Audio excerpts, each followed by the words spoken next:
안녕하세요. 더럽고 질긴 인연의 전 남편을 둔 70대 할머니입니다. 전 오래전 이혼을 했습니다. 그것도 남편의 바람으로 말이죠. 정말 볼 꼴 못 볼 꼴 다 보고 한 이혼이라 두 번 다신 서로 얼굴 볼 일 없을 줄 알았는데 사람 인연이라는 게 참 끈질기더군요. 저는 지금부터 그 지겨운 농가의 만남과 끝맺음에 대해 이야기해 보려고 합니다. 저는 제법 유복한 집안의 외동딸로 태어났어요. 비록 일찍이 병으로 인해 엄마를 여의긴 했지만 전 부족함 하나 없이 행복하게 자랐습니다. 오로지 사업과 딸인 저 단 두 개밖에 모르며 사셨던 아버지 덕분에요. 그리고 클래식 피아노를 전공한 후 대학을 졸업했던 전 나이 26에 당시 레지던트 시절을 거치고 있던 3살 위의 의사 남편과 중매 결혼을 하게 되었죠. 남편은 저에게 정말 잘해주었습니다. 바쁜 시간을 쪼개어 제가 좋아하는 클래식 공연 티켓을 미리 예약해 두기도 했고, 아무 기념일이 아닌데도 제가 좋아하는 꽃을 사들고 집에 들어오기도 했어요. 홀 시어머니와 결혼해서 가정을 꾸리고 살고 있던 손이 시누이 또한 좋은 사람들이었고, 결혼한 지 2년 뒤 예쁜 딸아이까지 출산하자 전 정말로 세상에서 가장 행복한 사람이 된 것 같았어요. 평생 제 인생에 불행이란 단어는 존재하지 않을 것 같았죠. 남편이 전공의 자격증을 따자 아버지는 남편에게 제법 규모가 있는 2층짜리 병원을 차려주셨습니다. 이제 막 개원한 의사의 병원에 입원실까지 있었을 정도였으니 남편은 신이 나서 어쩔 줄을 몰라 하더군요. 이후 저는 딸을 낳은 지 3년 만에 둘째인 아들을 출산했고 우리 가족은 그렇게 행복한 나날들을 이어갔어요. 하지만 딸의 나이가 16살이 되었을 무렵부터 제 인생엔 먹구름이 들이우기 시작했습니다. 당시 부도 직전이던 회사를 살리려 매일같이 동분서주하셨던 아버지가 결국 뇌출혈로 쓰러지셨고 끝내 아버지는 중환자실에서 눈을 감으셨어요. 그리고 그와 동시에 결국 아버지 회사 또한 부도가 나고 말았죠. 왜 이러세요? 제발 그만 좀 찾아오세요. 예고된 불행은 예상보다 더 큰 폭풍우가 되어 우리 가족을 덮치더군요. 한정승인 신청으로 인해 전 아버지의 채무를 전부 떠안지 않을 수 있었지만 아버지가 남긴 재산은 모조리 빚쟁이들의 빚을 갚는 데 써야 했어요. 거기까진 괜찮았습니다. 줄 돈이 있다면 당연히 피해를 입은 사람들의 몫이라고 생각했으니까요. 하지만 아버지의 재산은 막대한 빚을 갚기엔 턱없이 모자랐고 돈을 날리게 생긴 빚쟁이들은 틈만 나면 저희 집과 남편의 병원으로 찾아가 우리를 괴롭히더군요. 우린 법 같은 거 몰라. 우리 돈 줄 때까지 우린 여기서 한 발자국도 안 움직일 거야. 저는 그들에게 죄송하다며 빌어도 보고 남편은 몇 번이나 그들을 경찰에 신고까지 했지만 돈을 잃은 빚쟁이들은 끈질겼습니다. 집도 집이지만 빚쟁이들이 매일같이 병원을 점거하고 있어 남편의 병원 운영에도 피해가 막심했죠. 결국 우리는 가진 재산 전부와 남편의 병원을 담보로 대출을 받아 빚쟁이들에게 돈을 갚을 수밖에 없었습니다. 미안해 여보. 당신까지 이런 힘든 일에 휘말리게 해서. 이게 뭔 마른 하늘의 날벼락이야. 짜증나 진짜. 장인어른 정말 너무하시다. 이렇게 빚만 남겨놓고 무책임하게 떠나버리면 남은 우린 어쩌라는 거야? 전 남편에게 너무 미안했습니다.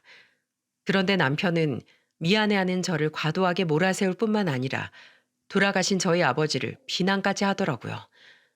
미안한 건 사실이지만 들어보니 기분이 나빴습니다. 저는 속상한 어투로 남편에게 따져 물었죠.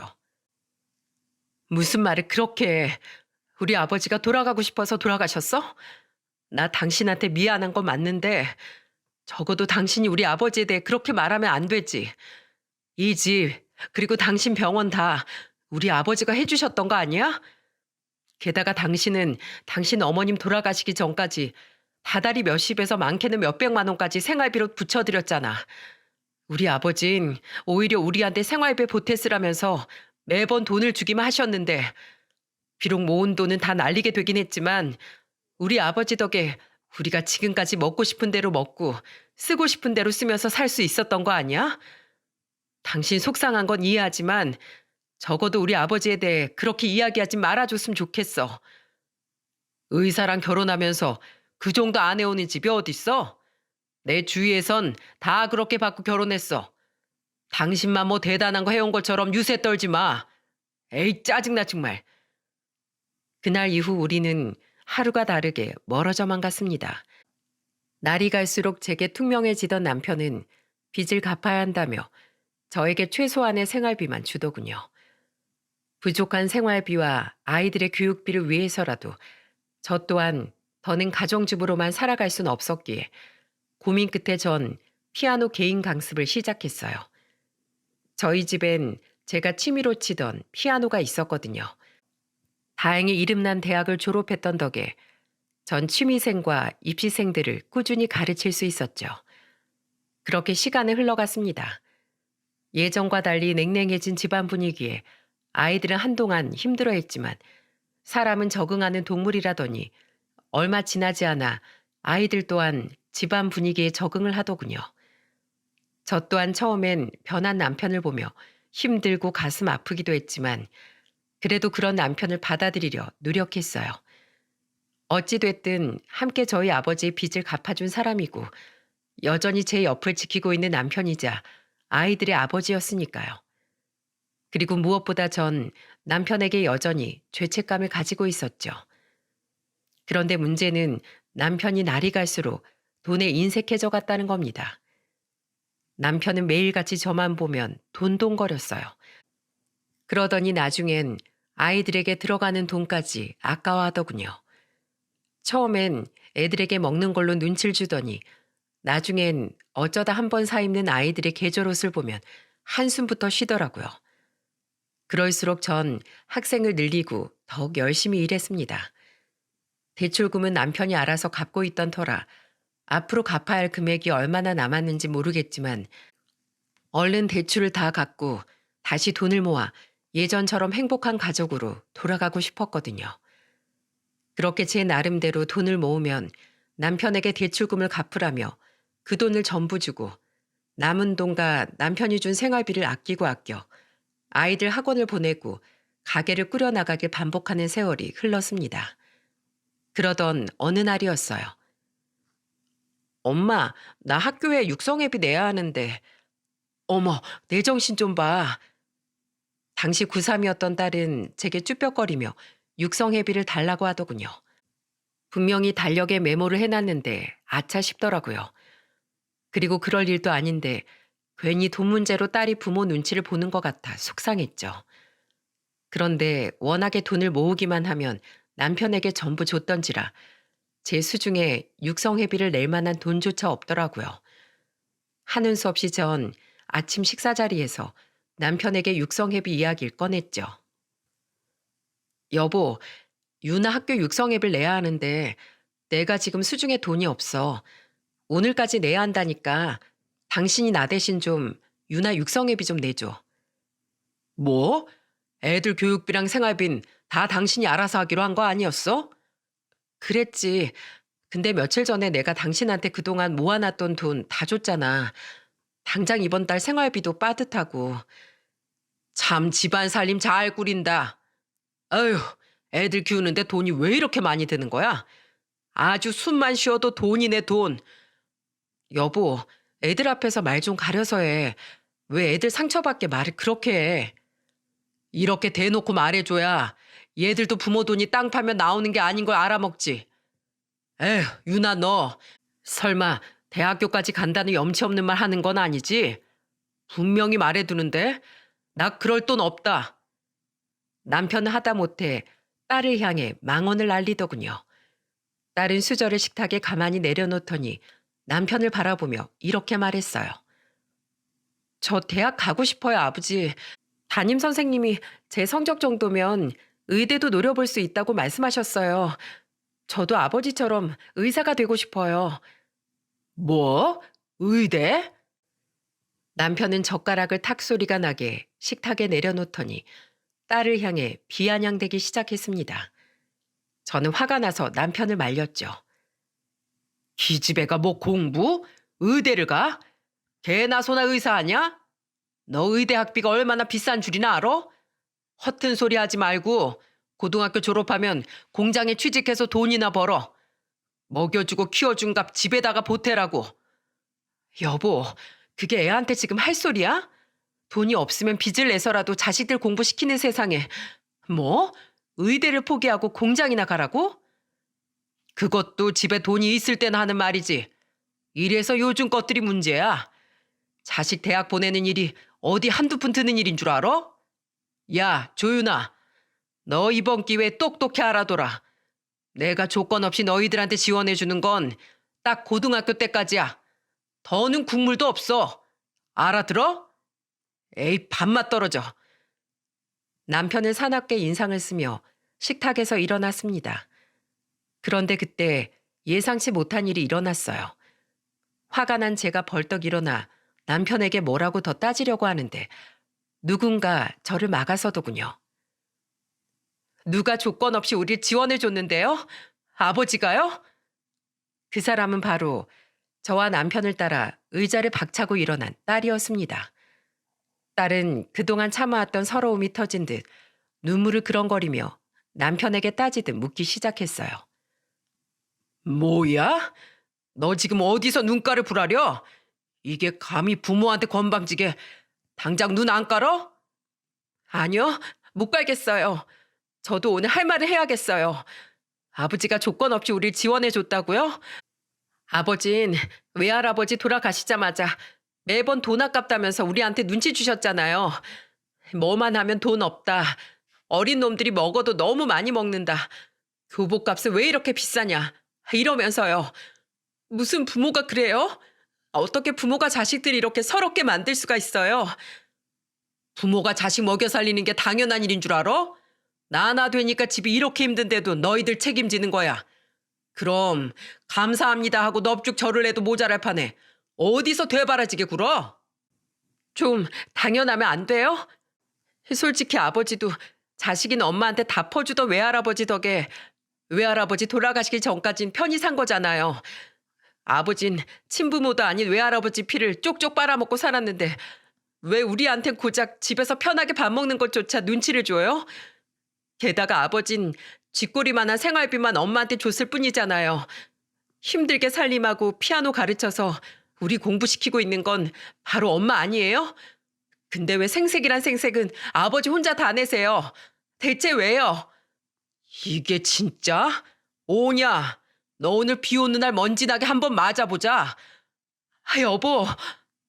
얼굴이 시뻘개진 남편은 딸의 뺨을 세차게 내리치더군요. 저는 황급히 달려가 딸을 보호하려 딸을 끌어안았습니다. 하지만 딸은 제품 안에서도 충혈된 눈으로 남편을 노려보며 고래고래 악을 썼죠. 할 말 없죠? 제 말이 다 맞으니까 아버지도 지금 할 말이 없어서 저한테 손 올린 거잖아요. 저 대학 갈 거예요. 누구 좋으라고 대학을 안 가요? 내 인생 망치면 나만 손해인데. 이게 아직도 정신을 못 차렸네. 대학? 어디 가고 싶으면 가봐. 근데 난 네 앞으로 돈은 한 푼도 못 준다. 어디 부모한테 감사할 줄 알아야지. 당신도 애들 교육 똑바로 좀 시켜. 애들 뭐 이렇게 버리장머리 없이 키웠어? 남편은 씩씩대며 곧바로 출근을 해버리더군요. 딸은 제품에 안겨 엉엉 울었고 저 또한 그런 딸을 달래며 함께 눈물을 흘렸습니다. 아들은 숙연한 표정으로 그런 우리를 바라보다 고개를 푹 숙이고 있었죠. 그날 전 결심했습니다. 수중에 돈을 모아놔야겠다고요. 제가 남편에게 죄인 심정을 가지고 있다고 한들 더 이상 저 때문에 아이들까지 불행하게 만들 수는 없었어요. 그래서 그날부터 전 돈을 모으기 시작했습니다. 남편에게는 학생 수가 줄었다고 핑계를 대며 저는 남편에게 돈을 주지 않았고 차곡차곡 그 돈을 전부 저축했죠. 그 와중에 기특하게도 딸은 의대에 정말 합격을 했고 전 몇 달 새 모은 약간의 돈으로 딸에게 미리 자취방을 구해주었습니다. 학비를 대출받게 해서 미안하다. 이 엄마가 아직은 힘이 없어. 그래도 엄마가 다달이 월세는 어떻게 해서든 내줄 테니까 네 아버지랑은 떨어져서 살려무나.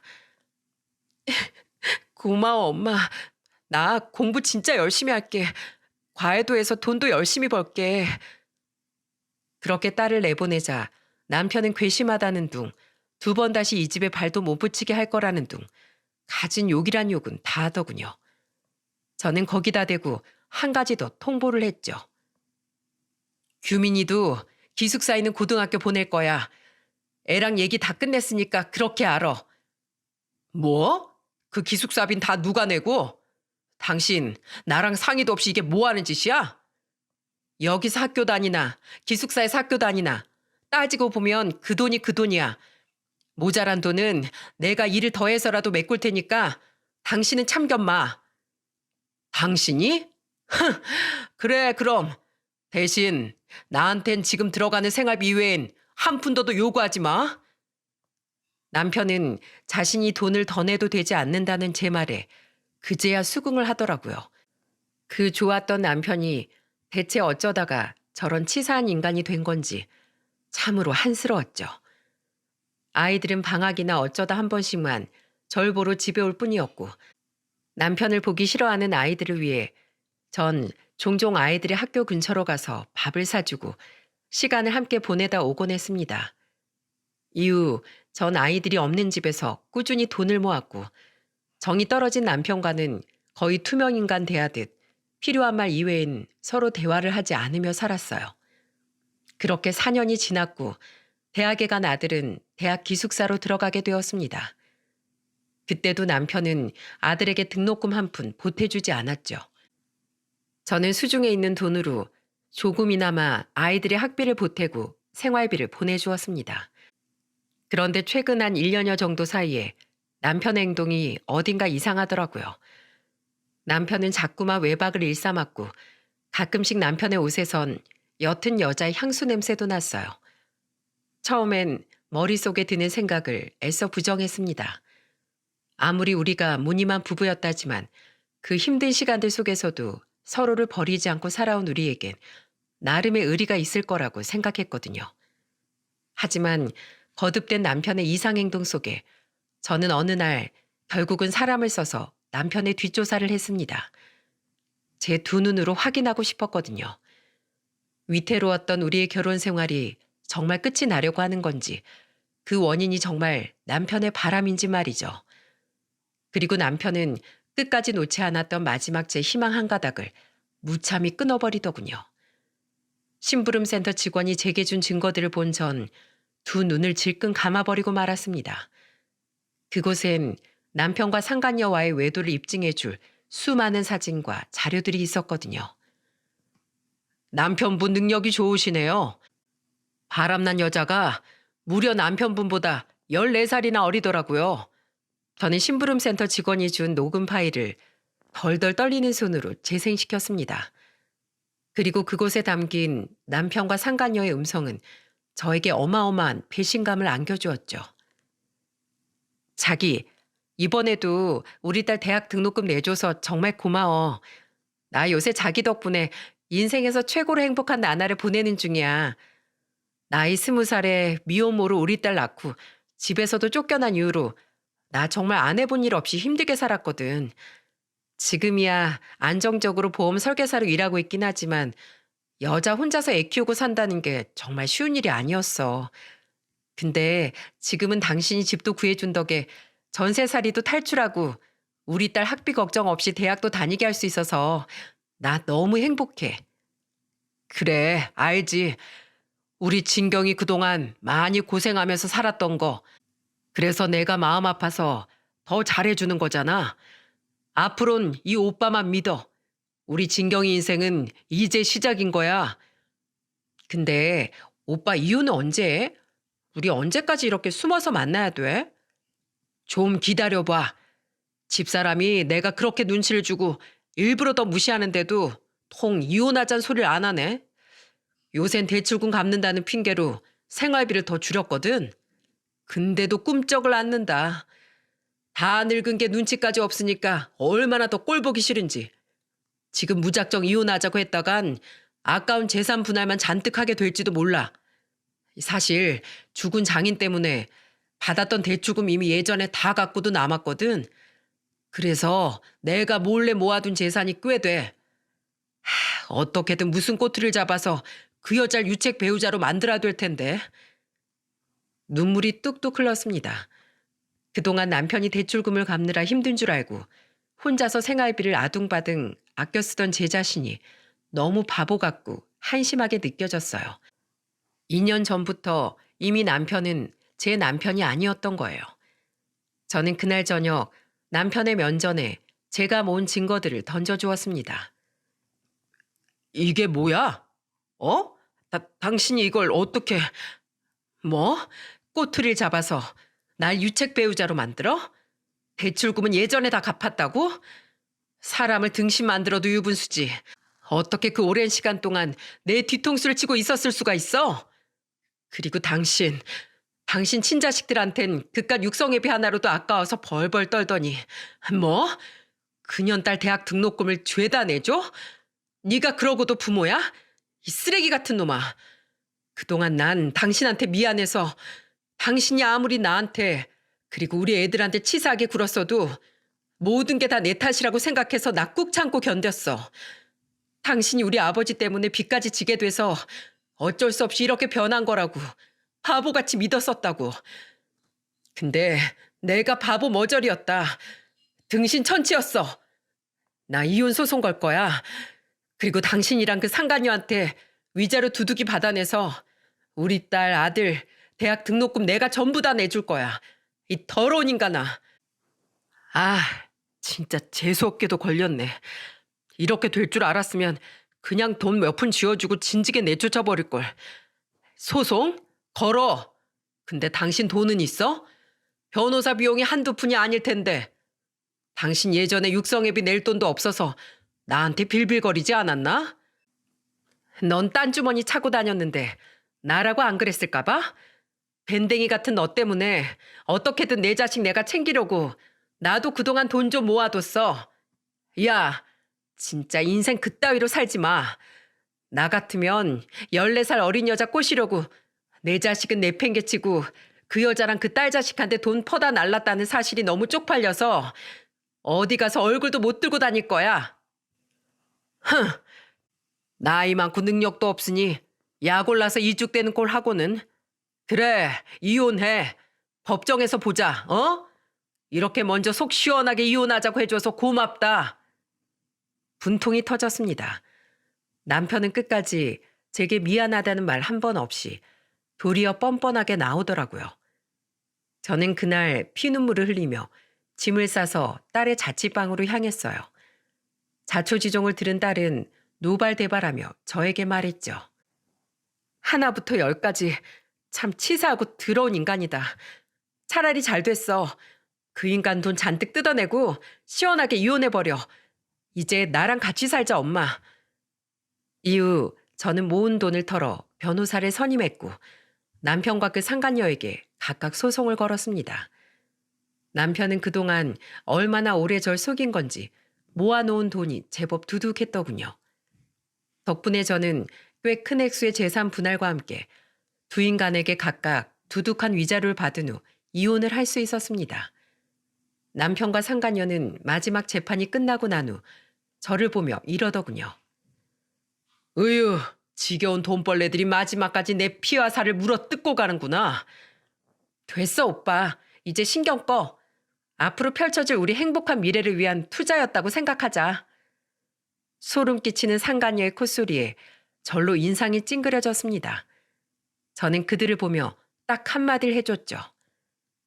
잘 어울리는 한 쌍의 바퀴벌레네. 아유, 시궁창 냄새. 뭐야?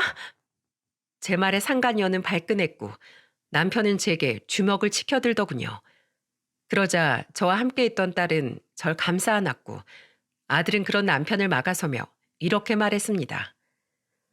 아저씨, 나 이제 아저씨를 내 아버지라고 전혀 생각 안 하는데 어디 한번 누가 이기나 해볼까요? 남편은 이를 뿌듯 깔고 이야기하는 아들의 말에 눈치를 보며 깨갱하더군요. 그리고 남편은 저와 아이들을 노려보며 상간녀와 함께 사라졌죠. 그 찌질한 모습이 그 두 사람의 마지막이었습니다. 아니, 마지막인 줄 알았어요. 더 이상 제가 그들을 마주칠 일은 없을 줄 알았죠. 제가 다시 그들을 마주하게 된 건 25년이라는 아주 긴 시간이 흐른 뒤였어요. 이후 저는 이혼하며 생긴 돈으로 방 3개짜리 빌라를 구해 아이들과 함께 살기 시작했습니다. 그리고 남은 돈으로 작은 피아노 학원을 차려 동네 아이들을 가르쳤죠. 너무 행복했어요. 비록 생활이 조금 빠듯하긴 했지만 아이들 또한 과외 알바를 하며 생활비를 보탰고 무엇보다 눈치를 볼 전 남편이 없다는 사실만으로도 숨통이 트이더군요.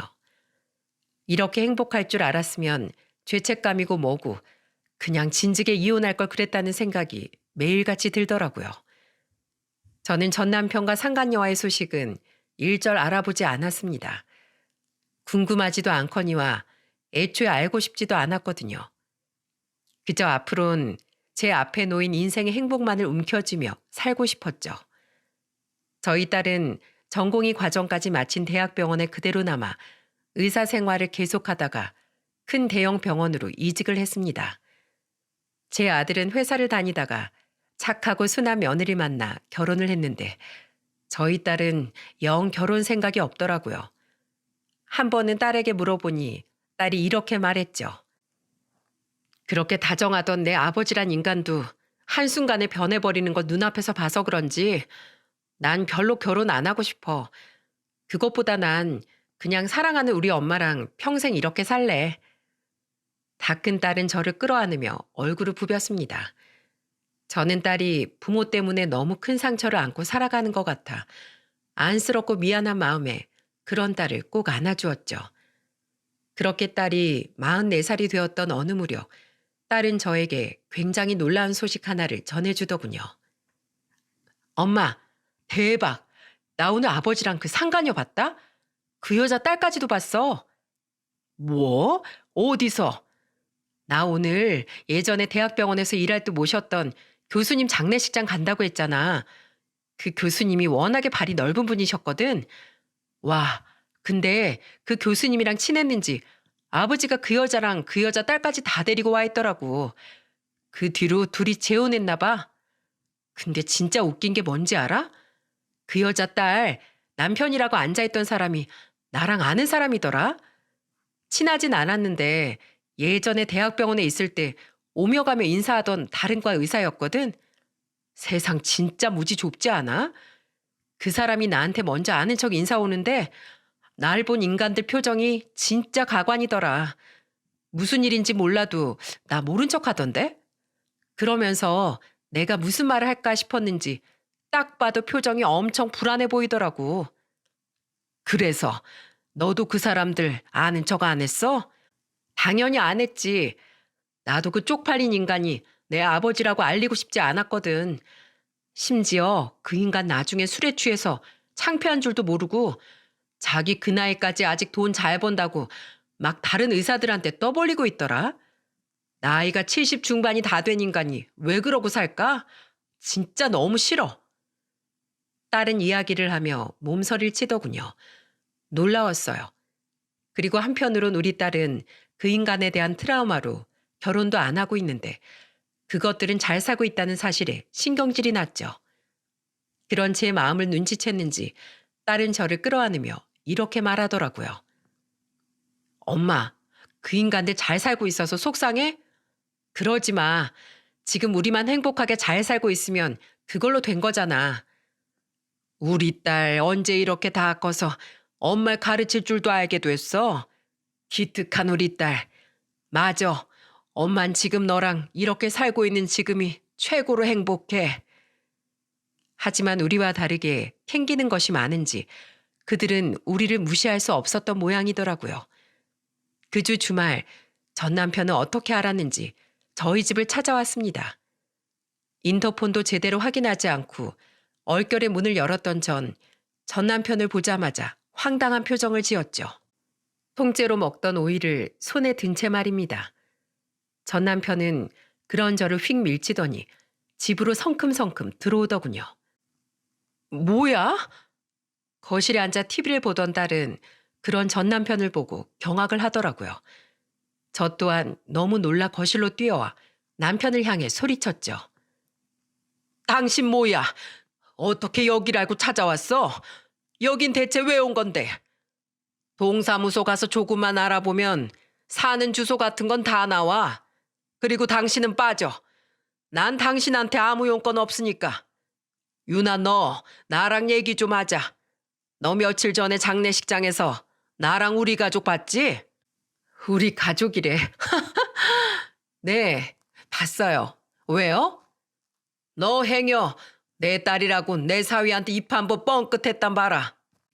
게다가 네 엄마랑 나랑 한 이혼에 대한 이야긴 입 밖에 꺼낼 생각도 하지 마. 알았어? 했단 봐. 내가 너 가만두나 안 두나. 참 황당했습니다. 그놈은 25년 만에 만난 자기 딸을 찾아와 고작 한다는 말이 자기와의 관계를 자기 사위에게 아는 척하면 가만 안 두겠다는 으름장이더군요. 전 남편의 말에 딸은 콧방귀를 뀌며 팔짱을 꼈죠. 뭐지? 저 원래 아무 관심 없었는데 댁이 여기까지 와서 이러니까 좀 궁금한데요.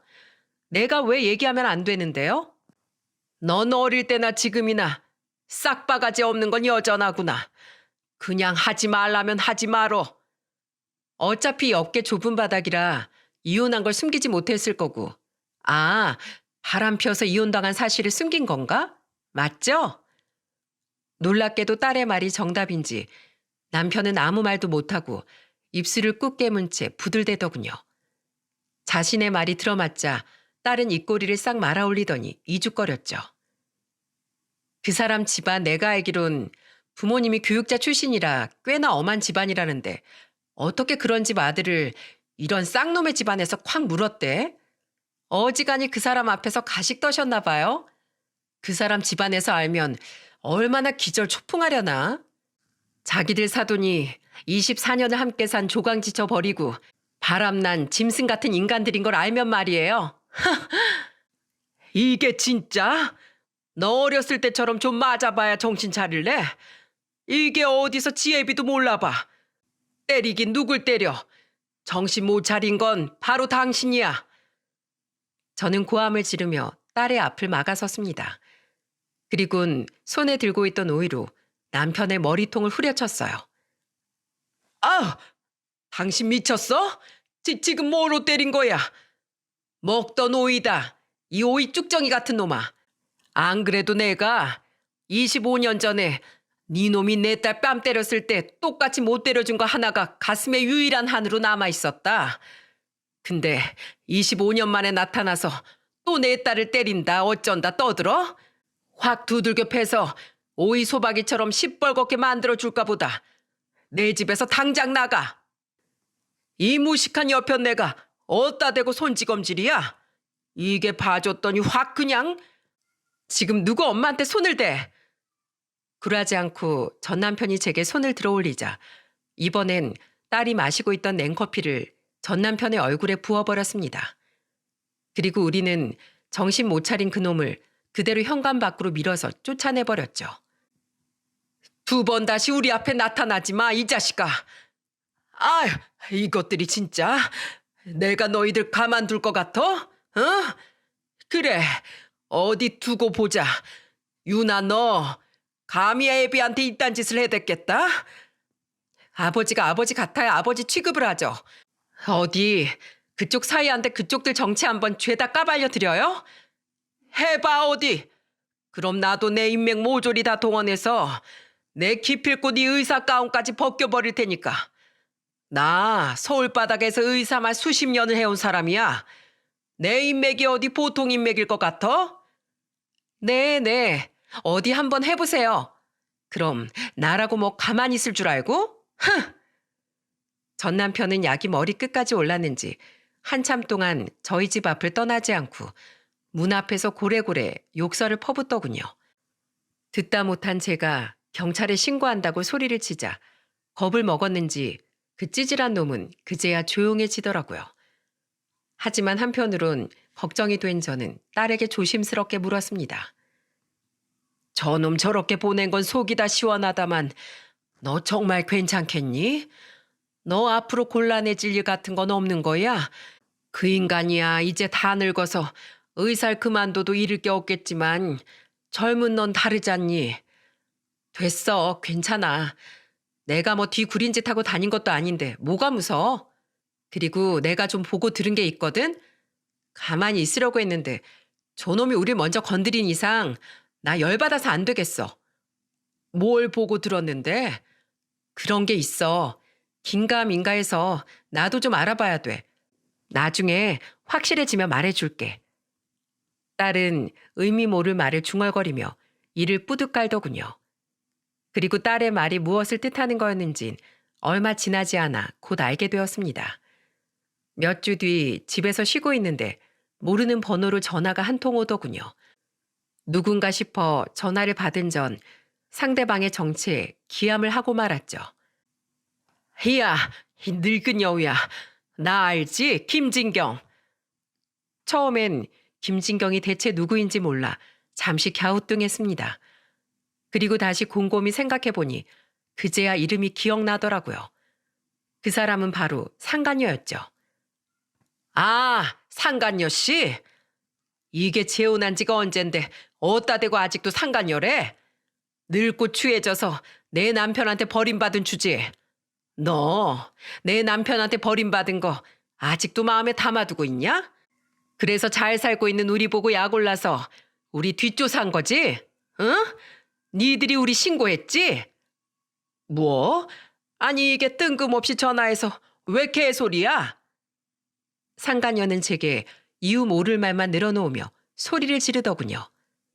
그리고 상간녀의 말은 제게 엄청난 놀라움과 동시에 통쾌함을 안겨주더라고요. 너희들이 나랑 내 남편 보험 사기 친다고 신고한 거잖아. 환자들한테 허위 진단서 써주고 보험금 뜯어먹는다고.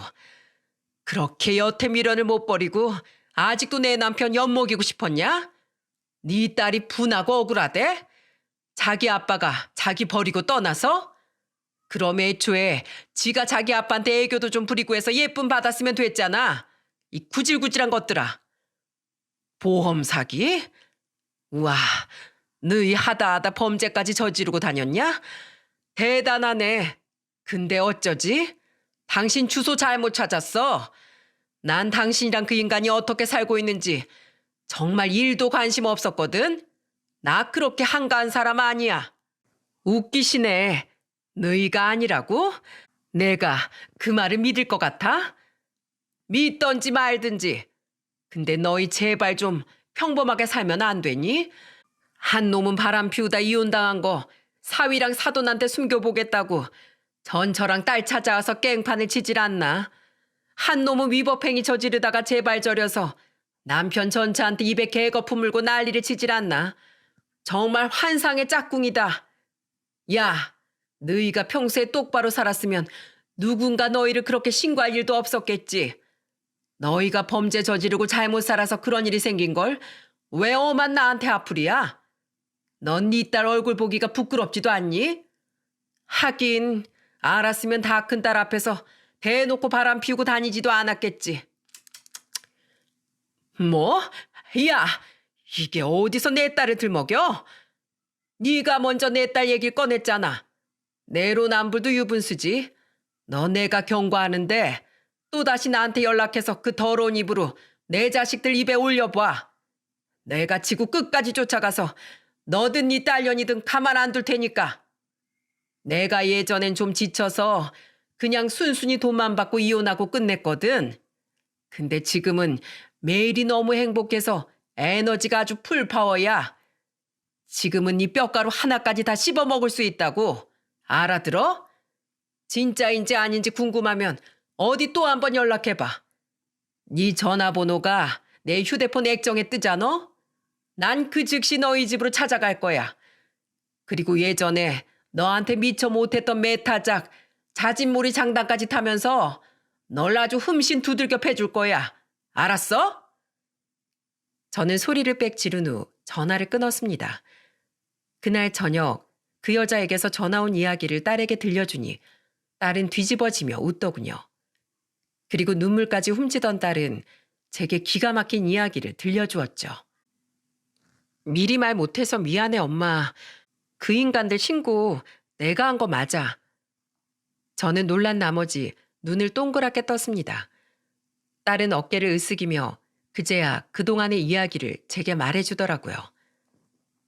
그때 장례식장에서 그 인간이 술에 취해서 막 떠들었다고 했잖아. 자기는 나이 74을 먹었어도 아직 돈 잘 벌고 잘 나가는 의사라고.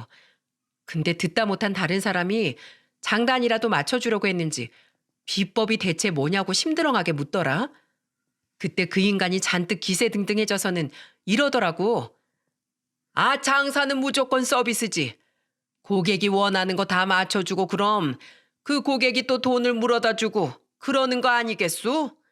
의사도 다 장사치인데 얕게 굴 줄 알아야지. 정직하게 산다고 어디서 돈 안 굴러 들어옵니다. 그 인간이 거기까지 말했는데 갑자기 그 상간녀가 아버지를 팔꿈치로 퍽 하고 치더라. 그제 아버지가 상간녀 눈치를 보면서 앞에 있던 사람한테 아무튼 비법은 서비스라는 얘기였다. 이러면서 얼버무리는데 뭔가 좀 이상하더라고. 그래도 그땐 그 인간들한테 더는 신경 쓰고 싶지 않아서 그냥 넘겼거든. 근데 그 인간이 우리 집까지 와서 깽판치는 모습을 보고 아예 2번 다시 우리 앞에 못 나타나게 복수해줘야겠다고 마음먹었지. 전 남편이 우리 집에 왔다 간 이후 딸은 몰래 전 남편 병원에 뒷조사를 했다고 합니다. 25년 전 제가 남편의 외도 증거를 잡기 위해 사람을 썼다던 일이 마침 생각나서요. 그리고 밝혀진 전 남편의 비밀은 아주 놀라웠다고 하네요. 진짜 대박인 게 뭔 줄 알아, 엄마? 그 상간녀 직업이 보험 설계사였잖아. 그 2인간, 엄마랑 그 인간이 이혼하기 전부터 서로 붙어먹고 보험 사기를 쳤대. 가짜 손님 모아서 허위 진단서 써주고 보험료 타내서 서로 나눠 먹고 보험금 듬뿍 타내겠다고 많이 다치지도 않았는데 장기 입원 시켜달라, 진단서 좀 길게 끊어달라 하는 사람들을 그 상간녀가 그 인간 병원에 연계시켜주면 또 거기다가 뒷돈 받아먹고 그 짓을 무려 20년이 넘게 둘이 해왔던 거야. 그러니까 황금알 낳아주는 거인 그 상간녀가 돈벌 낸 아버지 눈엔 천사 그 자체였겠지. 그런 사람한테 집 좀 얻어주고 그 딸한테 대학 등록금 내주는 일이 어디 아까웠겠어? 그냥 투자라고 생각했겠지. 아무튼 그래서 2 연놈 다 신고해버렸어. 저는 경악할 만한 진실에 혀를 내둘렀습니다. 그렇게 그 2 사람은 저희 딸에 의해 20여 년간의 악행이 만천하에 드러나게 된 거예요. 딸이 의사가 돼서 장례식장에서 그들을 마주치지 않았다면, 제발 저린 전 남편이 우리를 찾아오지만 않았다면 그런 일은 일어나지 않았을 테니 사람 인연이라는 게 참 기구하면서도 신기하죠. 이후 전 남편과 상간녀는 장기간 이어진 범행으로 인해 얻은 이득이 많고 죄의 재질이 무겁다고 판단되어 교도소 복역을 선고받았습니다. 특히 요즘은 보험 사기 방지 특별법이 시행되고 있던 터라 의료법 위반과 더해져 전 남편은 의사 면허 취소를 포함해 상간녀보다 더욱 무거운 가중 처벌을 받게 되었죠. 그리고 딸에게 듣기로 상간녀의 딸 또한 남편에게 이혼을 당했다더군요. 그 의사가 지인한테 내 연락처를 물어봤다면서 나한테 연락해서 알려줬어. 자기 장인하고 장모가 구속된 후로 뭔가 그게 다가 아닐 것 같아서 찝찝하더래. 그래서 그 사람도 사람을 써서 조사를 좀 해봤다나 봐. 그때 내가 그 인간 딸인 것도 알게 됐다는데 다행히 내 사정을 이야기해 주니까 날 이해해 주더라고.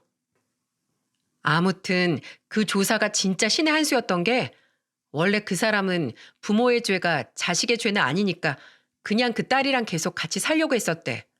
근데 웬걸? 알고 보니 그 여자는 상습적으로 자기 남편 돈을 펑펑 써대면서 바람을 피우고 있었다네. 그것도 한 놈도 아닌 여러 놈이랑. 그래서 그 남자가 식겁해서 이혼 소송 걸고 집에서 내쫓아 버렸다고 하더라. 하나 있는 딸은 자기가 키우기로 하고. 그래서 오히려 나한테 고맙대. 내가 그 사람들 신고하지 않았으면 자기도 아무것도 모르고 그 여자한테 돈만 뜯기면서 살 뻔했다고. 진짜 그 엄마의 그 딸 아니야? 그 셋이 뭉쳐서 아주 콩가루 개 막장 집안이 따로 없었더라.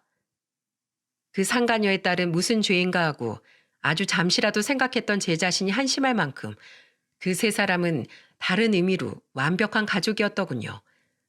이후 상간녀의 딸은 부모가 교도소에 가서 텅 비게 된 전 남편과 상간녀의 집에 들어가 홀로 살고 있다네요.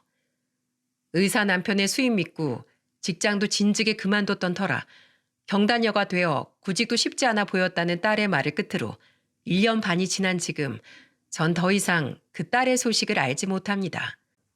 뭐 별일이 없는 한 그 집에서 자기 부모들의 옥바라지라며 쓸쓸히 살고 있겠죠. 모든 이야기를 뒤늦게 들었던 아들은 그들에 대한 이야기를 입에도 올리고 싶지 않은지 인상을 확 찌푸리며 딱 한마디를 하더군요. 끼리끼리는 과학이네. 아들은 어린 손주들을 품에 안으며 자식 둘을 낳은 아버지로서 자신은 절대 그 인간을 죽을 때까지 이해할 수 없을 거라고 말했습니다. 며느리는 그런 아들의 머리를 조용히 쓰다듬어 주더군요. 저는 최근 힘에 부쳐 피아노 학원을 닫았습니다. 애들이 너무 사랑스럽긴 했지만서도 한창 뛰어놀기 좋아하는 애들 여럿을 동시에 돌보는 건 이 나이에 아무래도 무리더군요. 대신 그 돈으로 조금이라도 제 두 다리로 자유롭게 돌아다닐 수 있을 때 딸과 여행을 많이 다니려고 합니다. 자꾸만 늙어가는 저를 보며 내심 가슴 아파하는 딸에게 하나라도 좋은 추억을 더 많이 만들어주고 싶어서 말이죠. 그리고 언젠가는 제가 딸의 곁에 없더라도 딸의 마음속 빈자리를 메꿔줄 좋은 인연이 나타나길 간절히 바라고 또 바라봅니다. 비록 시간이 조금 지난 이야기지만 제가 늦게나마 이 사연을 보내게 된 이유는 보다 많은 분들께 보험 사기에 대한 심각성을 알리고 싶어서랍니다. 전 남편의 일이 있고 난 후 아무래도 전보다는 보험 사기에 관한 기사에 더욱 눈길이 가게 되더라고요. 그러다 보니 자연스럽게 그 범죄의 심각성에 대해 깨닫게 되었죠. 자신의 입속만 채우려는 전 남편과 상간녀 같은 이기적인 사람들로 인해 죄 없는 많은 사람들의 보험료만 늘어가고 정작 절실히 보험금이 필요한 사람들이 보험금을 제대로 지급받지 못하는 피해가 날이 갈수록 늘어가고 있다는 걸 말입니다. 때문에 의료인인 전 남편이 제대로 법의 심판을 받은 일화는 많은 분들에게 좋은 본이 될 거라고 생각했어요. 그렇기에 제 사연이 이 세상을 보다 한 발 나은 곳으로 만드는데 먼지 한 톨만큼이라도 이바지 되었으면 좋겠습니다. 여러분들도 주위의 그릇된 행동을 목격하시면 꼭 제 딸처럼 신고하셔서 보다 좋은 세상을 다 함께 만들어가길 바랍니다. 그럼 제 긴 사연을 들어주신 많은 분들께 감사드리며 이만 사연을 마치겠습니다.